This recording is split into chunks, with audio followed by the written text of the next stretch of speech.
Today on First Issue Ever, I take a look at The Shield #1. Join me or die. Can you do any less? First Issue Ever. Well, hello, and welcome back to First Issue Ever, the only show that cares about the only number that matters in the world of comics, and that is the number 1. My name is Steve, and you and I will be skipping hand in hand through a meadow of number 1s. That is the comic book world. Will you be there, my friend? Deadpool month is over. Praise Galactus.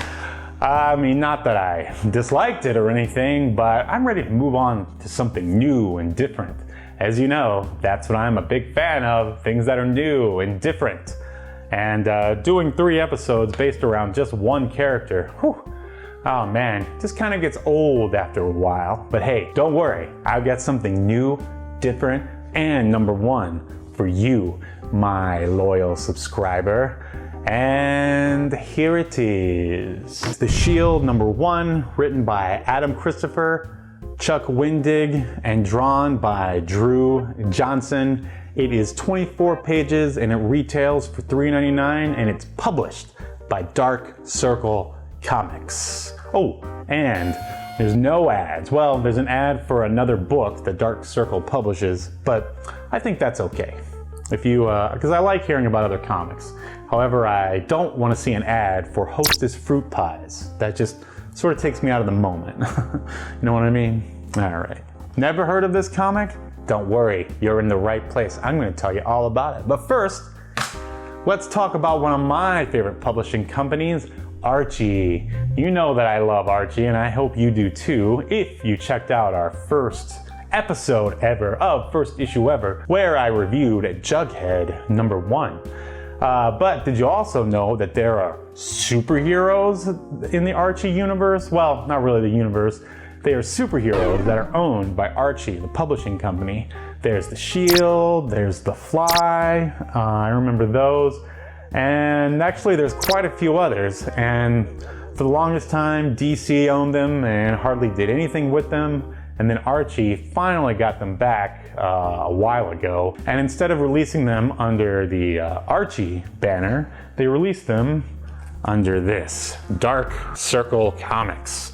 And they're smart to do that because, you know, when you see the Archie logo, you automatically assume that you're going to be getting something family friendly, you know, the typical Archie stuff, and that's okay. And this is not that. I mean, this is superheroes for sure, but it's more in the teen level, like because there's swearing in here. That's right. So if you don't like swearing, you probably shouldn't read it. I'm really glad that I picked this up. Because, I mean, obviously aside from being a big fan of Archie, I'm also a big fan of, you know, the smaller publishers, anyone trying to do new and interesting stuff with superheroes, and that's definitely the Shield. The original Shield looks like a typical ripoff of Captain America. It should be right around here somewhere. Of course, when I was younger, I loved it, because I loved Captain America and anything that resembles him for the most part. And I mean, plus I read any comics back then anyway, so it didn't really matter if it was a ripoff or not. As you can see, this Shield is clearly a woman. Because, you know, that's what people do now. They take the classic character and put a new spin on it. At least it's not the Shield Space Knight. Am I right? Or at least it's The Shield, and not Agents of S.H.I.E.L.D., that crappy show on ABC TV. Or what if it was The Shield starring Michael Chiklis? Can you imagine him in this suit? I sure can't. But anyway, let's talk about the comic. It opens up with the Shield, or this girl, not dressed up like this, in 1776, which is when this great nation was found. And she's dressed up like a colonial soldier, and she's infiltrating some British soldiers who are still our enemies, in case you don't know. Well, maybe not, but they are mine. The first thing I noticed right off the bat is how great the art is in here. It is just fantastic. It rivals anything put out by DC or Marvel.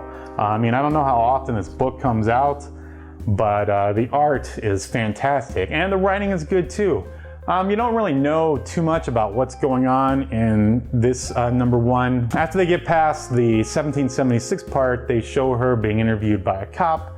The cop lets her go. She starts having flashbacks to all the big wars that America has been in, which somehow she was a part of as she walks through the monuments in Washington, D.C. You know, you don't get too much information. They tease you a little bit, and that's good. There's a nice air of mystery here that will definitely compel you to read to the next issue.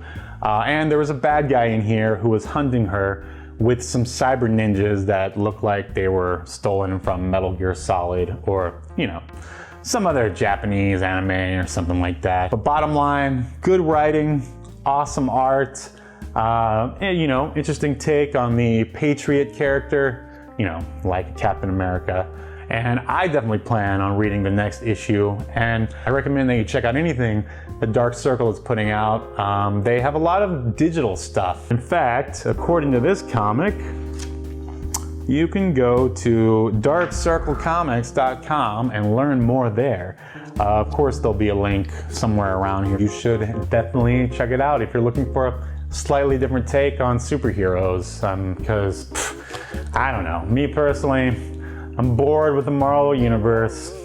I don't even know what DC is doing. It looks like they're gonna reboot again. Oh man, get it together, please. So I like going to other things that are just standalone comics that don't have to worry about these giant corporations laying the hammer down and, you know, these multi-million-dollar motion pictures. It's good to just read comics for comics' sake. And that's what this show is all about. If you haven't figured it out yet.